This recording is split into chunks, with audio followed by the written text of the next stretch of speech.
What up, guys? This is Derek Larger. I'm here with my roommate Michael. He's gonna be discussing his bracket along with my bracket. We'll be specifically talking about March Madness today. Special thank you again, Ben Spangler, for giving me this idea. I was going to do this anyway, but thank you for bringing it up for me. Shout out to all my subscribers. I now have 30, especially the SMG Experience, Colt, Preston, and Joe. Thank you guys very much. And so before we get started into that, let's talk about a couple things. This came yesterday, 9-time Pro Bowler DeMarcus Ware announced his retirement.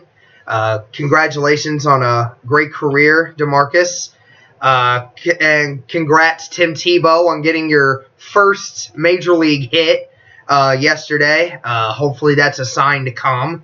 A couple things for Colts out there. Colts have re-signed Robert Turbin to a 2-year deal. That was a great addition. I'm glad that they signed him. That's an inside running back that we need. They also signed Amargus Hunt from the Bengals and offensive lineman Brian Schwenk from the Tennessee Titans. I definitely like the pickup by Brian. It adds depth, but I'm a little bit indifferent of the Amargus Hunt one. And I will be talking about this issue in a later video this week. Baylor has fired their associate director earlier this morning for football operations, DeMarco Butler, amid allegations he sent inappropriate text messages to a teenager. So I'll be discussing that tomorrow. For Ohio State people out there, an article came up today about whether or not JT Barrett should keep his starting job. And I know a lot of people think that this is funny news, like it shouldn't even be a topic, but it is a topic because JT Barrett last season showed he is inconsistent when he throws the football. And, there's plenty of excuses. He didn't have a natural receiver. He didn't really have good offensive play calling that came with the firing of the offensive coordinators, and that's why Kevin Wilson's here now. I'm willing to give JT Barrett a benefit of the doubt because he is the leader on the team. So we'll see how that goes, going into the season. And this just came in a couple hours ago. Former Packers running back Eddie Lacy agrees to a 1-year, $5.5 million contract with the Seahawks. This must mean that Adrian Peterson is not going to Seattle, so I'll be interested to see what comes up there. All right, so back to March Madness. We're going to go ahead and talk about some of the sleeper teams that we have when it comes to the bracket. My biggest sleeper, again, I didn't put much effort into this. He knows more about it than I do. My biggest one was Oregon getting into the Elite Eight. That's pretty much it. Mine's pretty much straightforward, and I'll go into Final Four and my winner soon. But go ahead and discuss what are some of the things you think, who's going to be a sleeper team? Hi, guys. Well, basically, Notre Dame is who I surprisingly have winning it all. I know you're out there saying there's no way, how can they do it? Well, the last 3 years they've gone to the Elite Eight, and they've lost. They've come up short. They've lost to Kentucky. I think it was 2 years, but someone correct me if I'm wrong. But anyway, they lost to Kentucky, and they lost to North Carolina, and they're, I think, angry, and they have something to prove. And like he said, I do agree with this on him. It doesn't matter how angry you are. You can be angry all you want, but if you're not coming ready, if you don't come prepared and ready to play and if shots aren't falling, then, that's what happens. I could be 100% right or 100% wrong, depending on what happens, because with Notre Dame, they're inconsistent, but they're tough. They hit their free throws. They play defense, so I think they'll win it all. My Final Four is Notre Dame, Kansas, Villanova, and finally UCLA. And I'll tell you why I picked all 4 of those. Villanova flat out has an easy region. The East region is a joke, in my opinion, and they don't have really any competition in there. Shouldn't be a problem for them. And as well, also Notre Dame, I think their division's a little bit of a challenge, but not as much, because they have to get past only Gonzaga, and Gonzaga, let's be honest, they haven't played anyone all year. They're in a conference where it's just where it's not hard to lose. Yeah, Gonzaga and Arizona are basically the top two that everyone keeps talking about. Arizona's decent, but I don't see them going far. They can go. I have them in the Elite Eight, but Notre Dame I think will take them down. And now to the other side of the bracket where I have Kansas going down to. Let's see, who did I have? I had UCLA. No, I had North Carolina going down to UCLA. Okay. So I had Kansas. Surprise. So my Final Four: Notre Dame, Kansas, Notre Dame, Kansas, UCLA. No, I had Kansas going to the Final Four because their bracket's pretty easy too. Because I think Louisville will give them a run for their money, but I do think Kansas will succeed and go to the Final Four. And also UCLA flat out, they're in the South region. The South region is by far the toughest region out there because you have North Carolina at number 1, Kentucky at number 2, and UCLA at number 3. And all three of those teams are very good competitors. And I think, honestly, basically UCLA will win that division because they have shooters, and it all depends. I mean, if they bring their shooting game, they'll flat out, I think, could even win it all. But if they don't bring their shooting game, and if their shooting is off one game, they could be an early exit. I mean, you never know. And that's the thing with North Carolina. They have big men, and I do have North Carolina going to the Elite Eight, and they do have something to prove. So I wouldn't be surprised to see them back in the Final Four. They have a good team. They have a good roster, and I think it'll be interesting, but I think UCLA will do it. And I think Kansas will beat them in the Final Four only because experience, better shooters, and it'll be close. And then I think Kansas is going to just have a bad national championship game, and Notre Dame's going to come out on top. And now a Cinderella team it's anybody. I think UNC Wilmington can for sure do it. UNC Wilmington plays in the first round Virginia.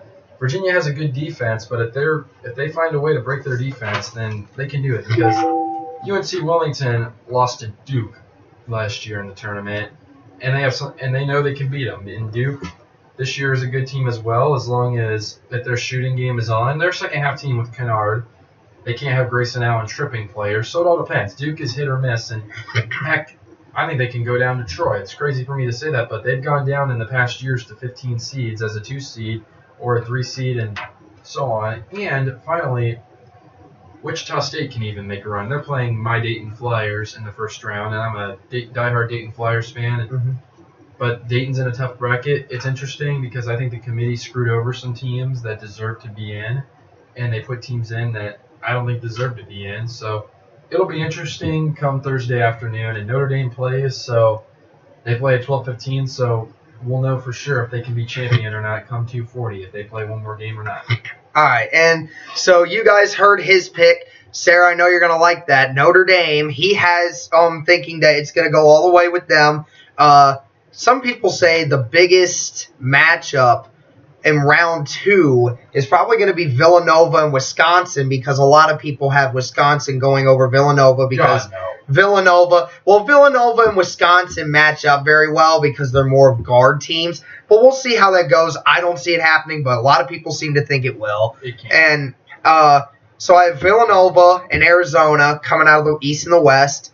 I have Kansas and UNC coming out of the Midwest and the South. And I have UNC and Arizona going to the championship with UNC pulling it out. And I like UNC because of the fact they're the number 1 rebounding team in the nation. They have big guys underneath that can get any rebound at any time. That's what they play. They may not have those playmakers that a Kansas or an Arizona or UCLA might have.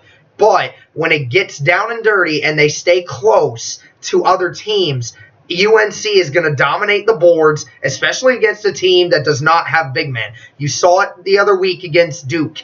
Close game all the way through. The highest lead was 6 to Duke until the final minute. And then at the end of the game, Duke had to shoot outside shots to stay away from the fact that UNC was out-rebounding them and were scoring much more second chance points because of that. And I will say this, Vegas odds does have UNC favored to win the national championship 5-1.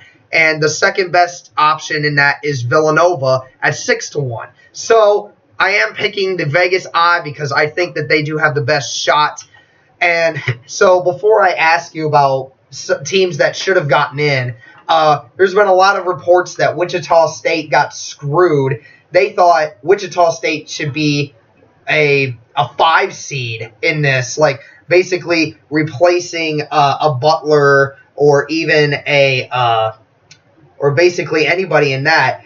I would say, what's your response to that? Did they get canned in that, or do you think they were supposed to be? They easily got canned because here's why I will defend the committee, and the committee is just a weird group of people because you don't know what they're like. You have Joe Lenardi and all these Jerry Palm, all these famous bracketologists who are confident that they know where they'll play and everything like that.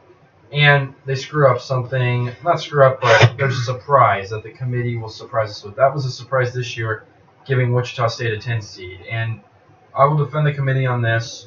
They did not play anybody good this year. They played Louisville, and I forget who else they played, but they lost to those teams. They're 15-game winning streak because they beat their opponents by an average of 15 points. Bradley, Southern Illinois, Illinois State, all these schools that didn't even besides Illinois State, who was actually good this year, every other school in that conference had wins in the teens this year. So that shows right there how they play in a weak conference. But they screwed them because they had 30 wins. They're competitive, and I think Wichita State deserved probably more of a 7 or 8 seed, not 5, and not 10, but 7 or 8 is where they belong. And I also I think they got screwed over big time on that whole deal. And I think it'll be a good game. They can give Dayton a run for their money, and Dayton can do the same. It'll be interesting to see what happens. And this year in basketball is kind of like last year. 2 years ago, everyone knew Kentucky was going to go all the way, but they laid an egg against Wisconsin, and they unfortunately came up short because Kentucky had Karl Anthony Towns. They had Karl Anthony Towns, the Harrison twins, that whole stuff. It was just an all-star team, and they unfortunately came up short. In these last 2 years, there's been no all-star team, in my opinion. And I think this year could honestly be like 3 years ago when you have a 7 seed like UConn come out of nowhere and win a national championship. Right. Because they almost lost to St. Joe's in the first round a few years back, and UConn found a way to get past all these decent teams. They got past Nova, they got past Iowa State, Michigan State. So the last few years, the teams that have been favored to win have always choked. And last year it was Michigan State losing to Middle Tennessee. And I think I have a good feeling that the same thing's going to happen again this year, that a favorite team is going to choke. I mean, and this could be the first year we could see a 16th seed potentially defeat a 1 seed, and that could be Gonzaga. Yeah. So I'm eager to see come Thursday who wins and who doesn't. But I think there's going to be a surprise in this year's tournament, to say the least. Yeah, I definitely think so. I think ratings are going to go up with this year because of the unpredictability factor. And 2 things about UCLA. I'm going to ask you on one of them. Sure. Cincinnati, I do have a potential chance to beat UCLA. Potential. Because of the fact I know Cincinnati hasn't beaten anybody either. But the simple fact is UCLA lacks defense. Cincinnati is a big team. It comes into that factor again that I would talked about with UNC. That's just a prediction, even though I still have UCLA going over. So the last thing I want to talk to you about in this video is LeVar Ball has been saying, everyone knows about the Ball brothers' dad. He's been making wild statements about every single athlete and how his sons are God's given creation to rule the world in the basketball era. And just recently, he stated that give my sons $1 billion and watch them take over the